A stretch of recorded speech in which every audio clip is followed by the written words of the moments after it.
Weil Lakis muss jetzt immer zahlen, wenn er hinkommt. Und das Lied heißt Aroma Fotias, der Duft des Feuers. Das ist die CD, die Sie auch kaufen könnt, nachdem ihr die Griechenlandhilfe und der Griechenlandhilfe ein Geld gegeben habt. Ja, könnt ihr auch die CD kaufen.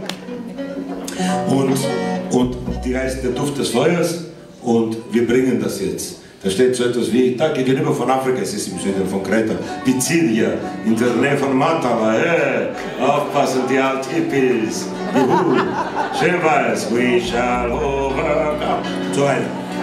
Also, da gegenüber von Kreta möchte ich leben und eingebettet möchte ich sein in exotischer Musik. Den Duft des Feuers sollen die Winde zu mir bringen und im Jasmin soll sich der Moment, Ewald, sag nichts jetzt bitte, soll sich der Moment verstecken. Ja?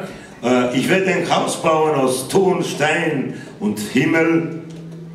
In Griechenland kommt es oft vor, dass wenn das Dach so laut ist, man sagt, ich habe ein Haus aus Ton, Stein und Himmel gebaut. Ja? Und ich werde dort Zitronenbäume und Thymian und Olivenbäume anbauen. Inzwischen weiß der Herwig, dass man Thymian in Griechenland nicht anbaut, weil es so wächst, überall herumwächst wie der Löwenzahn. Ein bäuerliches Lied. Also ja. Es ist also ein sehr rustikales Lied mit Bio-Wurzeln. Wir spielen es jetzt. Amen.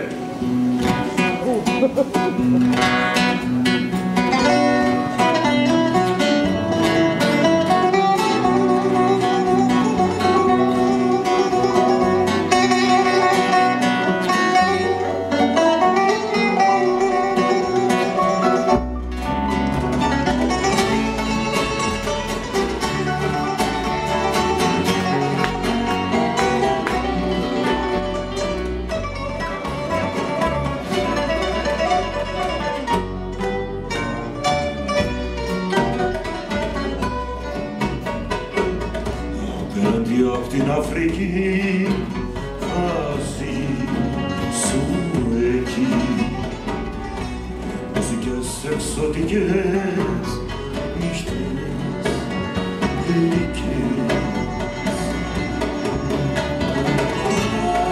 άρωμα φωτιάς νυχονοτιάς και σοκιασμένη